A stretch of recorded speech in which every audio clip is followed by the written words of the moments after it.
الحمد لله الذي جعلنا من المتمسكين بولاية أمير المؤمنين. اللهم إياك نعبد وإياك نستعين. الصلاة والسلام بالتحية والإكرام على أشرف الأنبياء والمرسلين وأولاده الطيبين الطاهرين المعصومين.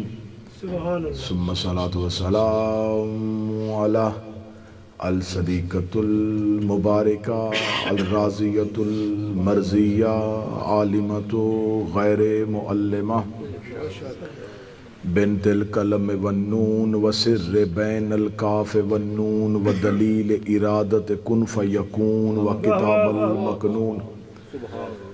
آیت اللہ العظمی و زوجت آیت اللہ الکبریٰ محافظۃ النبوہ و ناشرۃ الولایہ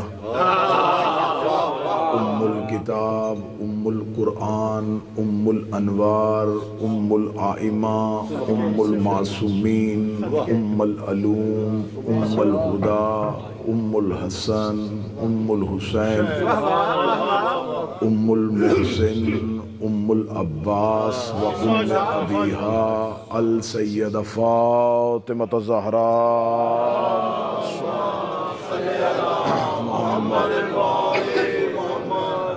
ولعن اللہ علی اعدائہم و منکر فضائلہم و مصائبہم و ولایتہم و حقوقہم اجمعین. اما بعد فقد قال حق سبحانہ تعالی فی کتابہ المجید و فرقان الحمید. بسم اللہ الرحمن الرحیم. ثم اورثنا الکتاب الذین اصطفینا من عبادنا. بلند تر صلوات صلی علی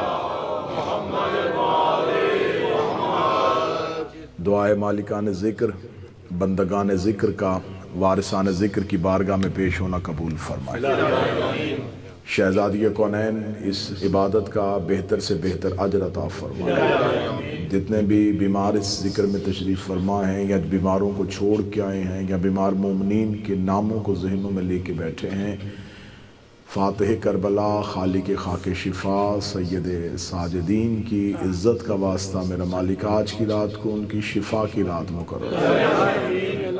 میرا مالک اس انجمن کا جو بیت الحزن میں یہ سلسلہ عزاداری شروع کیا، ان کی توفیقات خیر میں اضافہ فرمائے. برادرت شرازی صاحب، ان کے رفقا، ان کے دوست احباب، ماتمی احباب جتنے بھی اس بارگاہ کی خدمت گزار ہیں، ان تمام کو اجر کثیر عطا فرمائے. میرا مالک وارث زمن کے ظہور میں تعجیل فرمائے. دعاؤں کی قبولیت کے لیے ممکنہ حد تک بلند صلوات تلاوت فرمائے.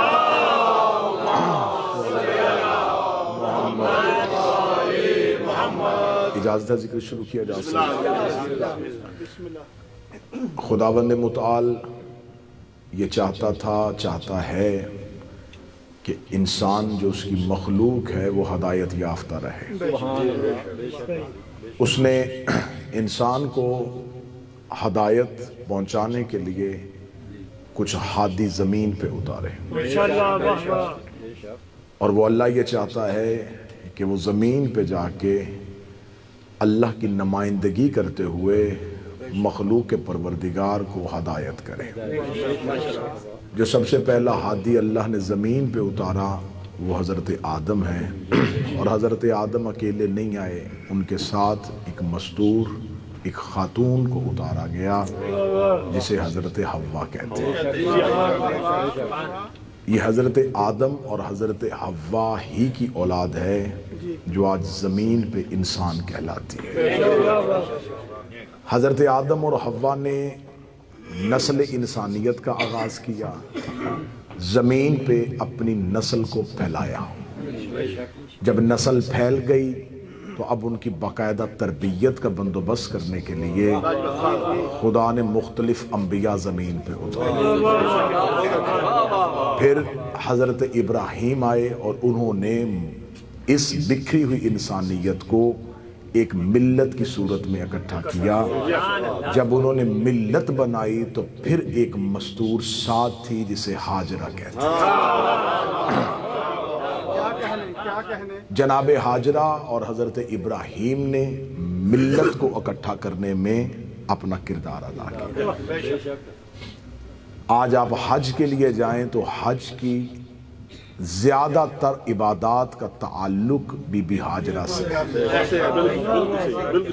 حضرت ہاجرہ ہی کی سر سے جو ردا اتار کے کعبہ پہ رکھی تھی آج وہ غلاف کہلاتی ہے.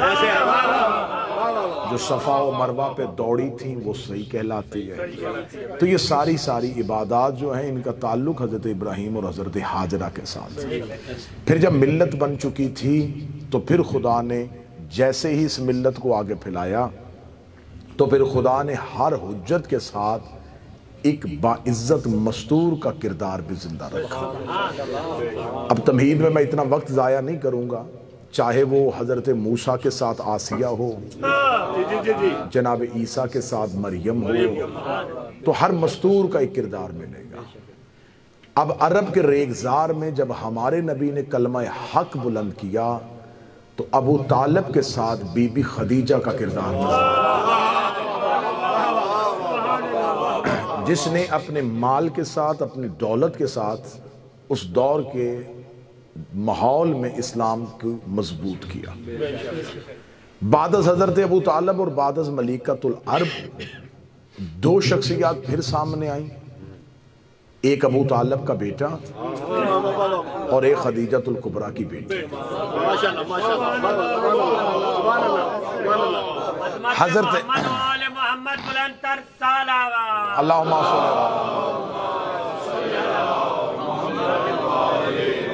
حضرت ابو طالب اور جناب ملیکۃ العرب جب اسلام کو مضبوط کر چکے اور رسول ان دونوں ہستیوں کے جانے کے بعد مکہ چھوڑ چکے تھے, اب جب وہ مدینہ سے واپس مکہ پہنچے تو اب وہ مظلوم مکہ بن کے نہیں, فاتح مکہ فاتح مکہ کی حیثیت سے وہ مکہ میں داخل ہو چکے تھے. جب وہ مکہ میں داخل ہو چکے تھے تو اب مکہ والوں کے لیے یہ امتحانی کیفیت تھی کہ جسے پتھر مار کے نکالا تھا, جس کے رستے میں گندگی پھینکی تھی, جس کے رستے میں کانٹے بھی چھائے تھے, آج وہ ایک مملکت کا مالک بن کے مکہ والوں نے سمجھا کہ شاید کوئی سلطان وقت, کوئی بادشاہ وقت آ رہا ہے. لیکن وہ رحمت للعالمین تھے. ان کا قافلہ رات کی تاریکی میں مکہ کے باہر جا کے رک گیا. مکہ میں ہلچل مچ گئی اور لوگوں نے اپنے گھروں کے دروازے بند کر دیے خوف کے عالم میں کہ آج بدلہ دینے کا وقت آ گیا ہے. جس نے جو جیسی مصیبت کی تھی اسے اس کا ویسا ہی سزا ملے گی. مکہ کے دروازے بند ہو گئے. لیکن یہ تاریخ انسانیت نے پہلی بار منظر دیکھا تھا کہ جس نے بدلہ لینا تھا وہ اس وجہ سے شہر کے باہر رک گیا کہ ابھی شہر والے سوئے ہوئے.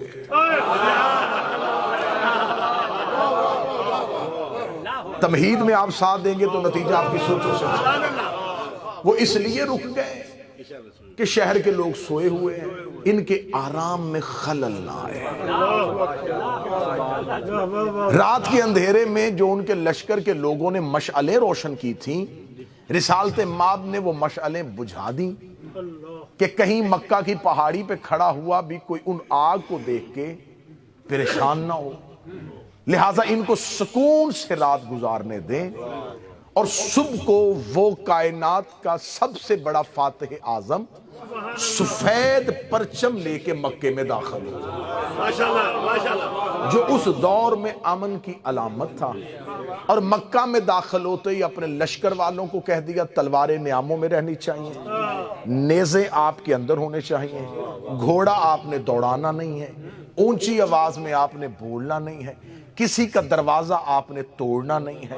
انتہائی عزت و احترام کے ساتھ مکہ کی گلیوں سے گزرو, کیونکہ یہ مکہ والوں کا شہر نہیں, میرے باپ دادا کا شہر. یہ ہاشم کا شہر ہے, یہ عبد مناف کا شہر ہے, یہ عبد المطلب کا شہر ہے، یہ ابو طالب کا شہر ہے، لہٰذا اپنے آبائی وطن میں میں کچھ بھی ایسا نہیں ہونے دوں گا، اور مکہ کے مرکزی چوک میں جا کے اعلان کر دو کہ آج سب کے لیے معافی کا دن ہے، آج کسی سے کوئی بدلہ نہیں لیا جائے گا، آج کسی کو کچھ نہیں کہا جائے گا، بڑے آرام سکون سے جیسے اپنی معمولات زندگی ہیں ویسے گزارو۔ رحمت للعالمین نے دربار سجا لیا، رسول بیٹھ گئے۔ اب مکہ والوں کی اکثریت خوف کی وجہ سے اور ایک اقلیت نبی کے اس اخلاقی کردار کی وجہ سے دربار رسالت میں پیش ہوئی۔ لفظ سمجھیے گا، اکثریت جو تھی وہ خوف کی وجہ سے، اقلیت محبت کی وجہ سے رسول کے دربار میں آئی۔ اب ساتھ کھڑے ہوئے غلام تعارف کروا رہے تھے، جب کوئی سامنے کھڑا گیا، یا رسول اللہ یہ وہ ہے جو آپ کے خلاف نازیبہ اشعار کرتا تھا، اسے معاف کرو۔ یا رسول اللہ یہ وہ ہے جس نے پہلی بار آپ کے رستے میں کانٹے بچھائے تھے، اچھا چلے اسے بھی معاف کرو۔ یا رسول اللہ یہ وہ ہے جس نے مسجد میں آ کے جب آپ نماز پڑھ رہے تھے تو آپ کے اوپر گندگی پھینکی تھی، اچھا چلے اسے بھی معاف کر دو۔ یہ وہ ہے جو شیب ابی طالب میں آپ کے پیچھے جا رہا تھا، اچھا اسے بھی معاف کر دو۔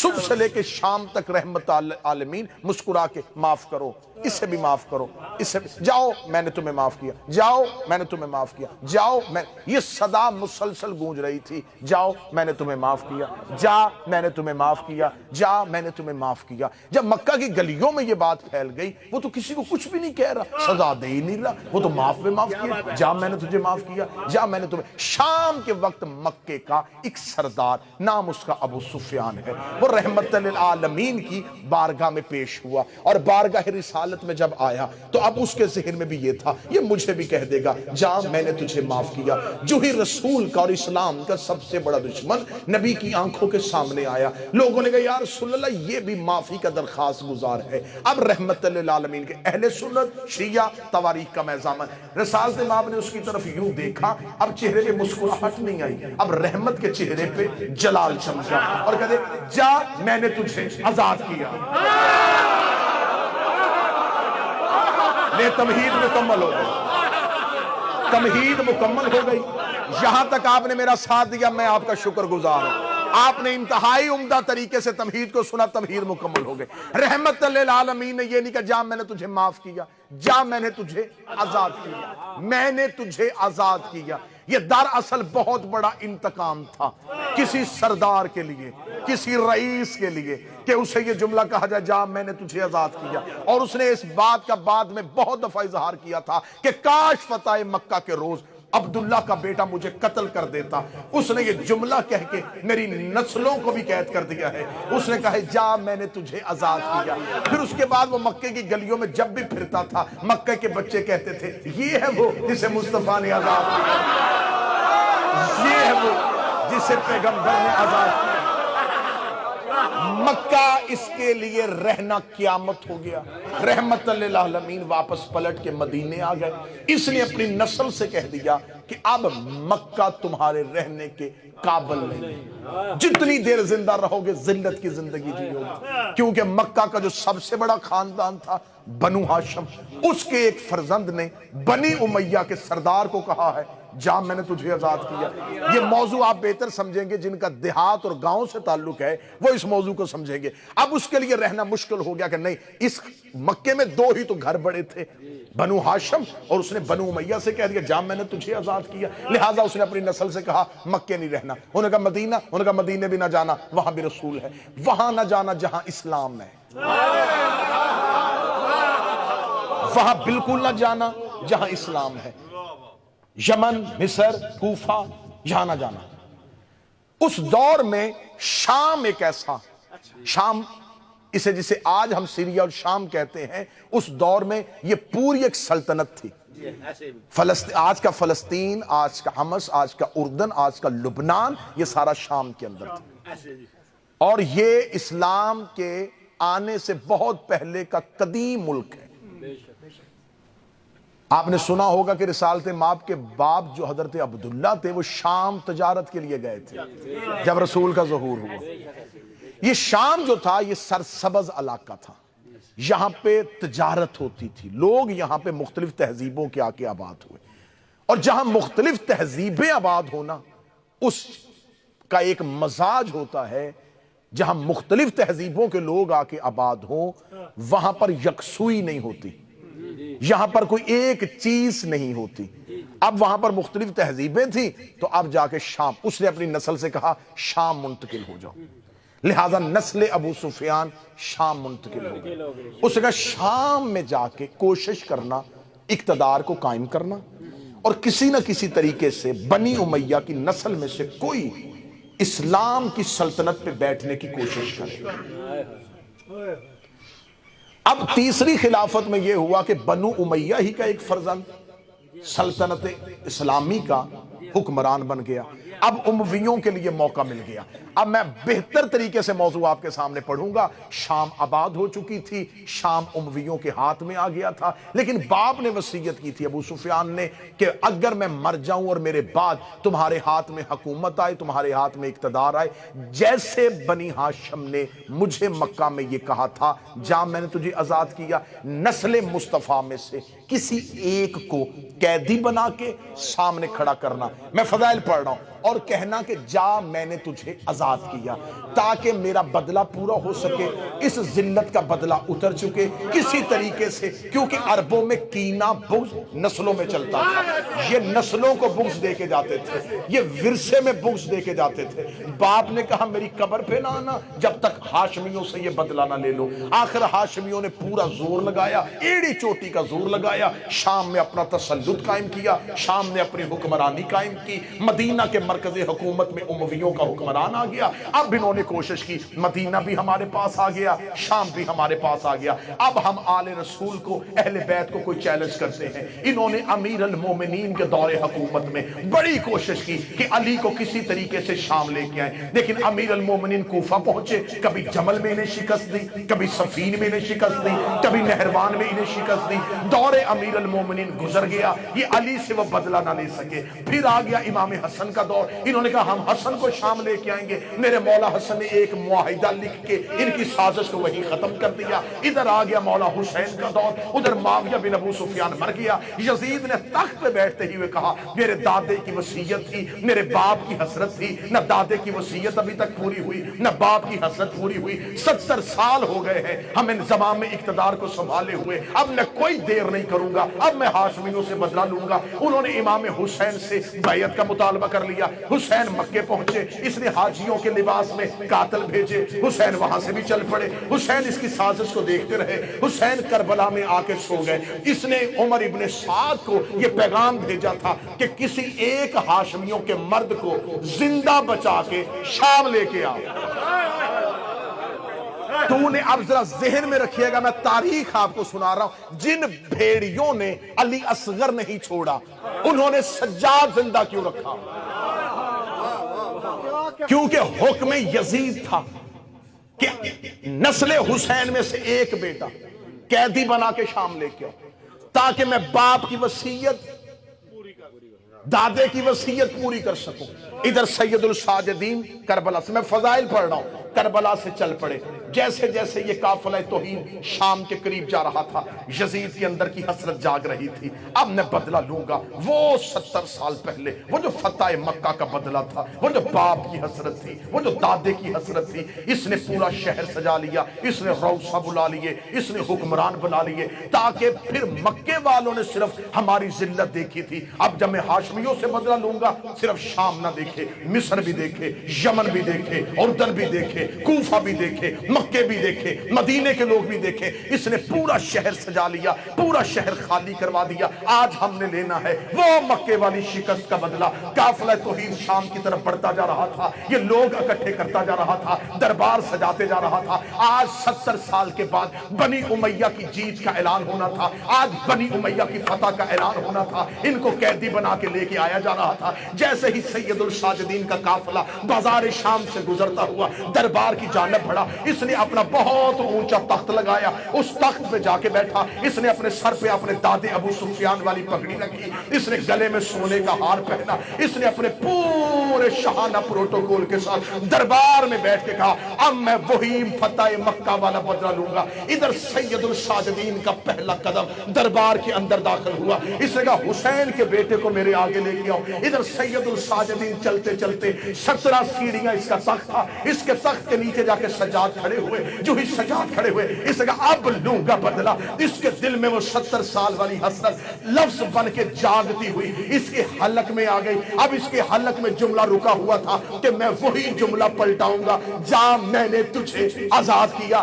جا میں نے تجھے آزاد کیا۔ یہ جملہ اس کے حلق سے نکل کے اس کی زبان کی نوک پہ تھا، اس کا پھیپڑا لفظ بنانے کے لیے ابھی ہوا بنا رہا تھا۔ یہ سجاد کے کاندھے پہ ایک مستور کا ہاتھ آیا، شہزادی نے سجاد کو پیچھے کیا، پیچھے کر کے کہتی یبنا تلکا، اے ہمارے آزاد کردہ غلام۔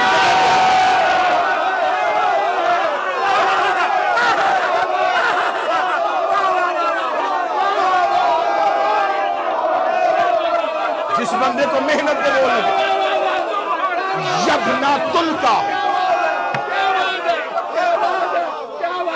یبنا تلکا، اے ہمارے آزاد کردہ غلام کے بیٹے۔ ذرا اس رنگ سے فضائل سننا، اس رنگ سے فضائل سننا۔ میں آپ کو سید سجاد اور عالیہ کی فتح سناؤں۔ تم نے ہزاروں دفعہ منبر سے سنا فاتح شام، میں بتاؤں فاتح شام بنی کیسے تھی۔ شہزادی نے کہا یبنۃ الکا، اوے ہمارے آزاد کردہ۔ یہاں لفظ ذہن میں رکھنا، غلام کی عربی زبان میں بڑے لفظ ہیں، عبد بھی غلام کو کہتے ہیں۔ جو غلام بکنے کے لیے اور خریدے یہ عبد ہے، جسے عربی زبان میں جسے خریدو اور آزاد کر دو، لیکن وہ آزاد ہو کے پھر مرضی سے غلام بنے، اسے حر کہتے ہیں۔ جاؤ جا کے عرب کی لغت اٹھا کے دیکھو، حر اس غلام کو کہتے ہیں جسے کر آزاد دو پھر وہ مرضی سے غلام ہو جائے۔ تلکا یہ بھی غلام کو کہتے ہیں۔ تلکا اس سے نکلا ہے طلاق، وہ آزادی جس کے بعد واپسی نہ ہو۔ بی بی نے جو غلام کا لفظ استعمال کیا وہ کتنا بہترین کا، یبنۃ الکا، اے ہمارے آزاد کردہ غلام کے بیٹے۔ اب شہر اس نے بلایا تھا، لوگ اس کے اکٹھے کیے ہوئے تھے، مجمع اس کا بلایا ہوا تھا۔ جو ہی بی بی نے کہا یبنۃ الکا، اوے ہمارے آزاد کردہ غلام کے بیٹے، لوگوں کے کان کھڑے ہوئے، کون کس کو کہہ رہا ہے؟ یہ مستور اسے کہہ رہی ہے۔ لوگوں نے کہا کون ہے یہ، کس کو کہہ رہی ہے؟ یزید کی طرف نے کہا اتنے سالوں سے راج کر رہے ہو، بتایا ہی نہیں، غلام کے بیٹے ہو۔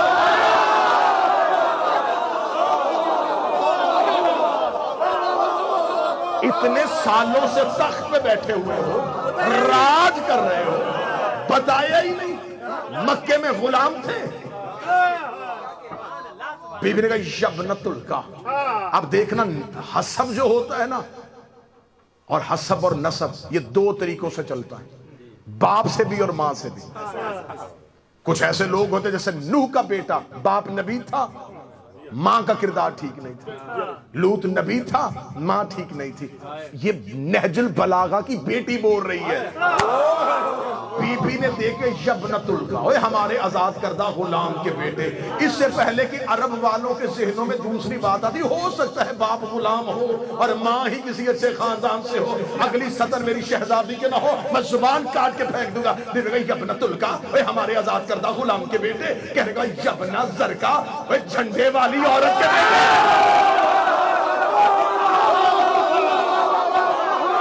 اے بد کردار ماں کی اولاد، اے بد کردار ماں کی اولاد، یبنۃ الکا و یبنہ زرکا، اے بد کردار ماں کی اولاد، اے ہمارے آزاد کردہ غلام کے بیٹے۔ تو کیا سمجھتا ہے تو نے ہمیں قید کیا؟ دربار اس کا، لوگ اس کے اکٹھے کیے ہوئے۔ اب دربار میں مجمع اس کا، خطیبہ ہے علی کی، آدم کے ساتھ حوا، لیکن آدم اور حوا نے نسل پھیلائی، ابراہیم اور ہاجرہ نے ملت بنائی، ابو طالب و خدیجہ نے اسلام کو بنایا، علی اور سیدہ نے اسلام کو پھیلایا، زینب و سجاد نے اسلام کو بچایا۔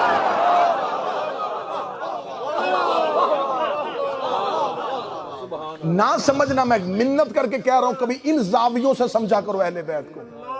آپ کو ممبروں سے بتا دیا جاتا ہے یہ پھپھی بھتیجے کے ساتھ نہیں گئی،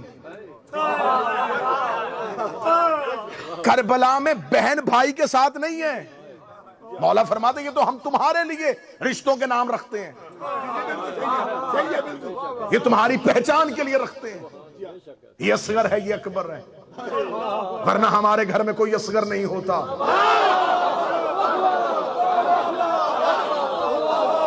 اور اصغر کے آگے لفظ ہے علی۔ جملہ کہہ دوں اگر کوئی ایک بندہ سے جن کا اصغر بھی علی ہو، آئے ہائے ہائے، علی کہتے ہیں بڑے کو، جن کا اصغر بھی علی ہو، جن کا چھوٹا بھی بڑا ہو۔ یہاں پر بہن بھائی کے ساتھ نہیں گئی، یہ ہے شریکت الحسین۔ میں فضائل پڑھ رہا ہوں، شریکت الحسین، شریکت البرادر نہیں، شریکت الاخی نہیں، شریکت الحسین، بھائی کی حصے دار نہیں، حسین کی حصے دار۔ کہوں جملہ اس مجمع کو کرو گے قبول؟ جہاں جہاں حسین ہے وہاں وہاں یہ شریک ہے۔ جب سے حسین ہے تب سے یہ شریک ہے۔ 6 یا 7 بندوں نے ہاتھ کھڑا کیا، باقیوں کو بتاؤں کب سے حسین ہے؟ نبی نے فرمایا تھا حسین و منی، حسین مجھ سے ہے۔ اس کا مطلب ہے یہ حسین کی شریکہ نہیں، یہ رسالت کی شریکہ ہے، یہ رسالت میں بھی شریک ہے۔ اب اس کے پاس کون کون سی شراکت ہے؟ نبی نے فرمایا تھا حسین سیدہ شباب اہل الجنہ، حسین جنت کا سردار ہے، زینب اس کی شریکہ ہے۔ ابھی تو میں چھوٹی پرواز بھر رہا تھا، ابھی تو میں نچلی پرواز پہ تھا، اگر 4 6 7 بندے میرے ساتھ چلو تو پرواز اوپر لے کے جاؤ۔ میں نے کہا تھا حسین و منی، جب سے حسین تب سے یہ شریکہ، جہاں تک حسین، حسین جنت کا سردار، عالیہ جنت کی سردار۔ میرے مالک حسین کہاں کہاں ہے؟ اجمیر میں سویا ہوا ایک فقیر بولا، اس نے کہا حقہ کی بنا لا الہ تو حسین لا الہ ہے، زینب لا الہ میں شریک ہے۔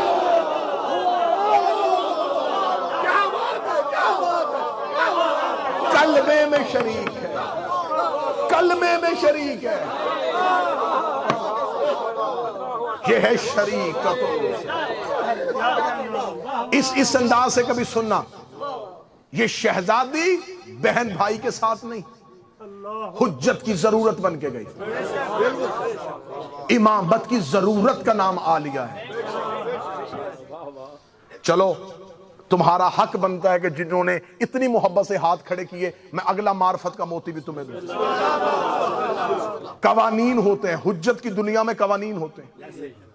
حجت کی دنیا کا قانون ہے کہ اگر ایک وقت میں 2 حجتیں ہوں، ایک خاموش رہے گی ایک کلام کرے گی۔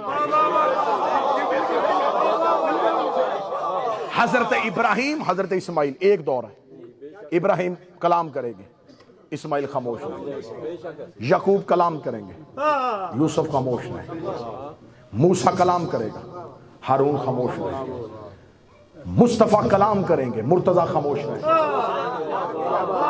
مرتضیٰ کلام کریں گے، حسن خاموش رہیں گے، حسن کلام کریں گے، حسین خاموش رہیں گے، آخری بندے تک جس کے حصہ ہے وہ جملہ لے جائے گا۔ ہر دور میں ایک حجت بولتی ہے اور دوسری خاموش ہوتی ہے۔ یہ قانون کسی شاعر کا بنایا نہیں، اللہ کا بنایا ہوا ہے، اور اللہ نے آدم سے شروع ہوا ہے کہ ہر دور میں اگر 2 حجتیں ہوں گی، ایک حجت کلام کرے گی، ایک حجت خاموش رہے گی، ایک حجت بولے گی، دوسری حجت چپ رہے گی۔ کہاں جا کے دنیا کو علی کی بیٹی سناؤ؟ شام کے بازار میں 2 حجتیں خاموش تھی، زینب بول رہی